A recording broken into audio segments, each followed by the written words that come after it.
અંદર પરમાણુ ક્યાંથી આવી ગયા? હવે તો હમણાં એટલી બધી જીવતા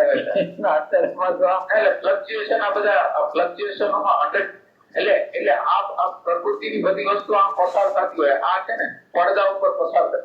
તમે જ્યાં લગી પડદો નહીં બનો ને ત્યાં લગી ઈ તમને બધી જગ્યાએ જોઈ જાય. તમે પાછળના બેકગ્રાઉન્ડમાં પડદો હો ને ઈ ચિત્ર તમારી પડદાના બેકગ્રાઉન્ડ ની અંદર આ ચિત્રો આવશે તો તમે કામ થાય. હવે તમે ચિત્ર જ બની ગયા છે. પડદો છો देखो कृष्णमूर्ति आने से पैसिव जागृति की कदाच नहीं तो पैसिव एक्टिव માંથી જ આવે. હા એને આને જ કહે છે. હા પેસિવ એક્ટિવ માંથી આવે.